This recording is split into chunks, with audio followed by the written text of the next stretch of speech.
Hello, welcome back to all my returning subscriber. If you are seeing this channel for the first time, my name is Jua. In today's tutorial, I'll teach you how to cut and sew this not asymmetric off-shoulder dress with a side slit. As you can see, the dress has a one strap design, while the lower part feature a slit with an A-line effect. I will also show you how to transfer that to your fabric.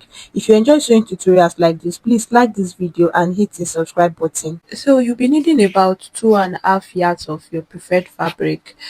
We'll start by taking the starting line, which will serve as our shoulder line.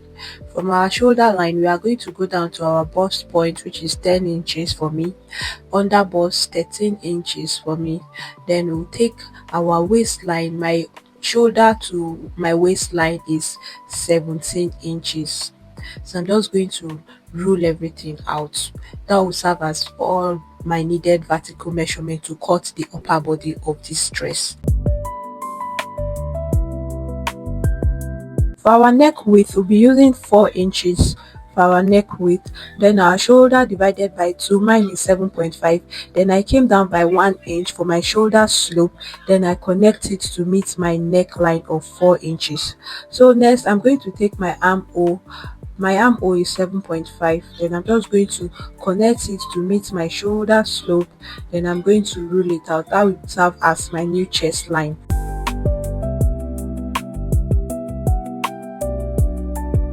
Next thing is to locate the midpoint of your armhole like you see me doing. Then I'm going to go inwards by half an inch.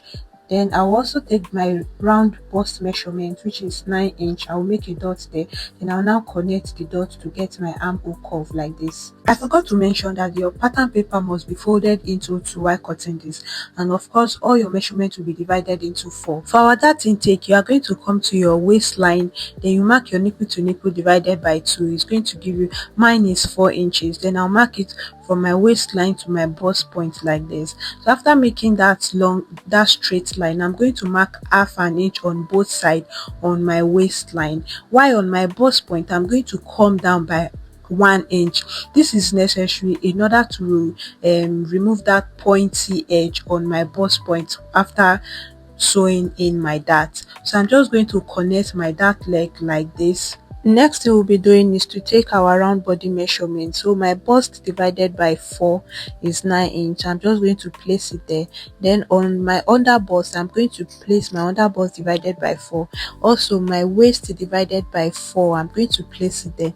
Then the dart intake of 1 inch, I'm going to return it back only on my waistline. So I'm just going to connect the dots like this. So what we have drafted basically up to this point of this tutorial is just the basic bodies. So if you know how to draft the basic bodies like this, that means you can sew this gown, I promise you. So next, we are going to open up your pattern paper and transfer everything we have here to the other side like you see me doing. That is why I said your pattern paper must be on fold to be able to sew this gown. So I'm just going to make sure I replicate everything I have here on this plain side. While doing this, make sure it is accurate, like the measurement you are using is accurate. So you should just watch and see how I'm transferring mine.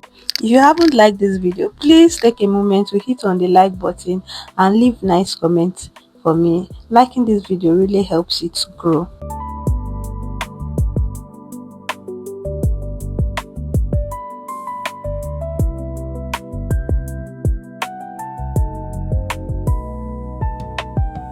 Since both shoulder have different sleeve, I'm going to label it the left shoulder and the right shoulder. So I'm going to come to the midpoint of my neckline like this. I'll come downwards by 3.5 inch. So I want my monostrap to fall on my left shoulder like this. So on my right shoulder, I'm going to come inwards by 1 inch. This is because I want the normal shoulder, which is the shoulder sleeve, to be tiny. If you want yours wide, you can leave it like that, but I want my singlet sleeve to be very slim. So I'm just going to blend it to meet my armhole like this. So on that monostrap sleeve, I'm going to come downwards from my shoulder by 4 inches. Next, from that 3.5 inch that I came down by at the midpoint of my neckline. I'm going to connect it to meet my neckline.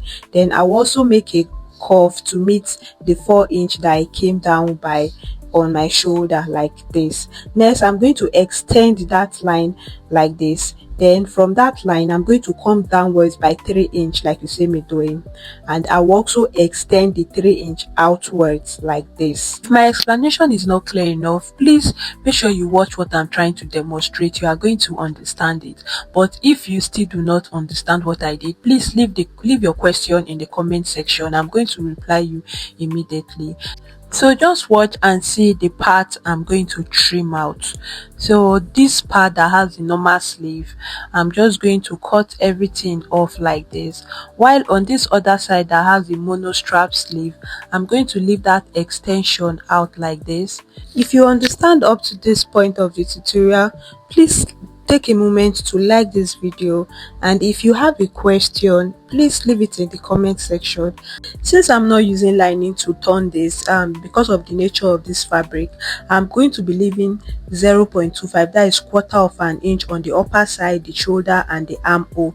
If you are going to use a lining to turn this, you are going to be leaving half an inch on all the side, the armhole, the shoulder, the extension that you draft out, which is that knot part, while the sides of the side seam you are going to be leaving 2 inch. I left 2 inch, while the down part that you are going to use to join the skirt part of your dress together, also you are going to leave half an inch stitch allowance. On this other side I left 2 inch, just like that. If you are going to be using a fabric that will require you to use a lining to recreate this style, I'll be leaving a tutorial on the description box. You check the link on the description box so you see how to use lining to turn your fabric. So this will be all for the front upper body of this dress. So next we are going to fold our pattern paper into two like this, come inward on the waist side by half an inch like you see me demonstrating.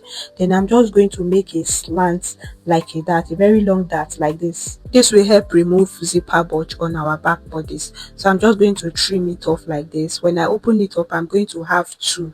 With this, we are now going to use it to cut on our fabric. So how to place this on your fabric?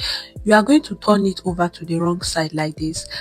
Never mind, you are still seeing my ink like the pattern drafting on the other side. This is the wrong side of the pattern paper. So the right side like this, you are going to flip it to the wrong side like this. Turn it, flip it to the other side before you use it to cut on your fabric. It is very necessary, it is important you do that. So when I done cutting it on my fabric, this is what it looks like, and I left 1 inch for my zipper allowance, and I also left 2 inch for the side seam and 0.25, that is quarter inch for the armhole and the neckline folding. So let's show you how to transfer that from your pattern paper to your fabric. So you'll be needing a needle and thread to be able to do this. Now you are going to punch in that needle on your pattern paper like where your dart stopped like this. So you are going to pull it out on the other side and just tie it, very easy. Then you cut it off like this. So I'll also do the same for the other side. When I'm done, I'll also do for the back side. So the difference between my back dart and my front dart is the length. So my back dart, I'll just start from my bust point like this and I'll tie it. I'll also do for the other side of my back bodice. If you are confused as this video proceeds, you are going to understand better how this helps you transfer your dart. So next, I'm just going to flip it over. This thread is going to serve as a guide on where I marked as my nipple to nipple and how long my dart leg is. So I'm just going to fold it like this into two, using that thread as a guide.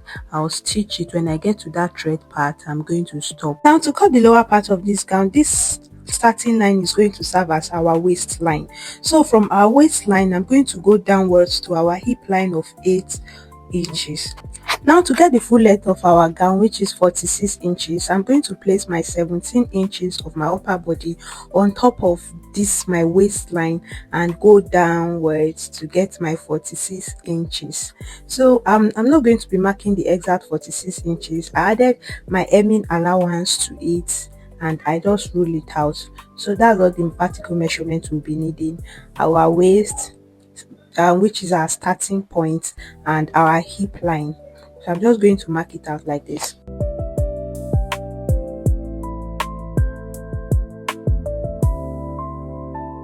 Next, we are going to mark our dart point, which is our nipple to nipple divided by 2, 4 inches, and our round waist measurement, which is 7 inches.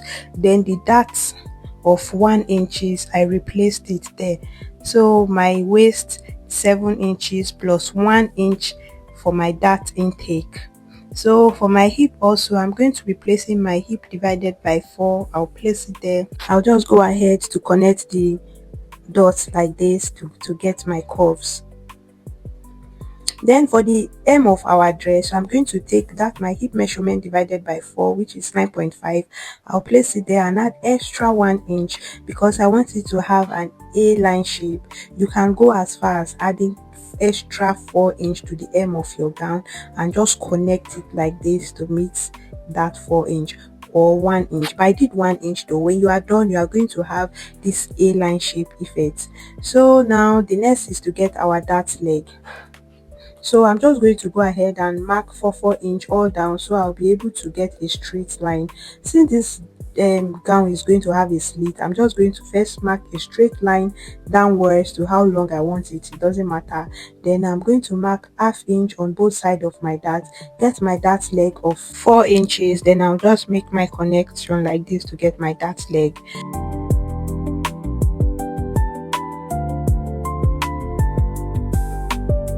Next, I'm just going to extend that my that I took. I'm just going to connect the line downwards to meet the hem of my gown.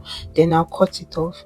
If you watched to this part of the tutorial, please help me hit on the like button. Like this video if you haven't. It will really help you travel to wider audience. To remove smile lines, we are going to come down from the midpoint of our skirt by ½ inch and just blend it in like a dart like this. Oh, I forgot to add, when you are drafting this, you still need to make sure that your pattern paper is on fold, that is, it's folded into two. So because of the slit, so when we open it up, we are going to have this is the upper body and this is the down part of our skirt, our gown. Next, we are going to use this pattern we just drafted to cut on our back, to cut the back of our gown. This other side is the zipper allowance. I also left the stitch allowance at the down part, while the side I have 2 inch for the hemming allowance for the side seam. So I'm going to open it up and just slash it open like this to be able to get our slit at the front. When I'm done, I will use this pattern paper to cut for our front bodies. So this is what it looks like. I left the side seam of 2 inch and this other side I left 0.25 for the stitch allowance. So this is everything. This part is the front part of our skirt, our gown, and this is the other pieces for the front of our skirt. So this is what it looks like. Now let's start sewing. If you haven't hit on the subscribe button, please subscribe and like this video. For the upper front body, we'll start by working on the dart. This is how you are going to stitch the dart. You are going to fold it using that thread as a direction. You go in by ½ inch and stitch it. When you get to that thread, you pull it off. You just fold it like this, like you see me demonstrating. Stitch on it using ½ inch. Then when you get to the thread, you stop. That thread is going to serve as a guide on where your nipple point is and also where your dart leg is going to stop. That is basically how you are going to work on your front dart. Now to hem this place, since I'm not using lining to turn it, so I'm going to be using my bias to turn the neckline like this, and also the knot tie, and also I'll turn the armhole like this. If you are using a lining, I'm going to attach a video on my description box on how you turn your dress with a lining. I'll also do for the back body. I'll hem the armhole and the neckline also. So when I'm done, this is what it looks like. I also did for the back two piece. I hem the neckline, the armhole, leaving the zipper allowance of course, and the down part that I'm going to use to attach the lower body to the upper body. I also did for the dart for the back bodies and for the front bodies. You can as well go ahead and do yours. And for the mono strap, I went ahead to add extra to it so that it will be very long. I want mine very long. You can go ahead and attach more pieces to it so it can be very long. So I make sure that the front monostrap and the back monostrap is the same length. So I'm just going to remove the thread and work on my skirt. This is the two front part of our under the down of our gown. So now we are going to place these two pieces together, right side facing each other like this. Then you run a stitch from the up side to how deep you want your slit to be, how open you want it to be. This is optional. You can choose to make it longer or more revealing. So when I'm done, this is what it looks like. I This is how deep I want my slit to be. So the next thing is to work on the back bodice. So I've already gone ahead to sew in my dart leg using the same method I use for my upper body dart. Next is to stitch the two pieces together too, just like we did for the front bodies, but a bit different though. So first you join it together like this, right side facing each other. Since the back of our gown is going to have a zip, we are going to come downwards from the upside by 6 inches like this. Then from that 6 inches, where the 6 inches stop, we are now going to run a stitch of 1 inch like this to the hem of our gown. Then this upper part is going to be open. When I'm done, this is what it looks like. Those are my darts, and that is the 6 inch for the zipper that we left opening. That is where we are going to attach our zip to. Next, we are going to take the two pieces for the back bodice like this, right side facing each other. Align it properly and pin it together like you see me doing. I'll also do for the other side like this. Align it and pin it. Then I'll go to the sewing machine and run my stitch using the stitch allowance that I left behind. And this is what you are going to get afterwards. You join the two pieces for the back bodies together, and I also attached my zip to it also. This is it. After attaching my zip, you can see that the back bodice is completely done. Everything is intact. If you haven't liked this video, please help me take a moment to hit on the like button. Set that aside and work on the front part. We are going to hem the slit like you see me demonstrating, and also hem the hem, stitch the hem of our gown like this. When we are done, we are going to now join the two upper body and lower body together like this, right side facing each other, and run a stitch with the stitch allowance. Next is to align the front body and the back body together and take your measurement, this time divided by 2. Then you run your stitch on top of the chalk stain. Please don't click out without liking this video and dropping nice comment for me. Do have a great day. Bye.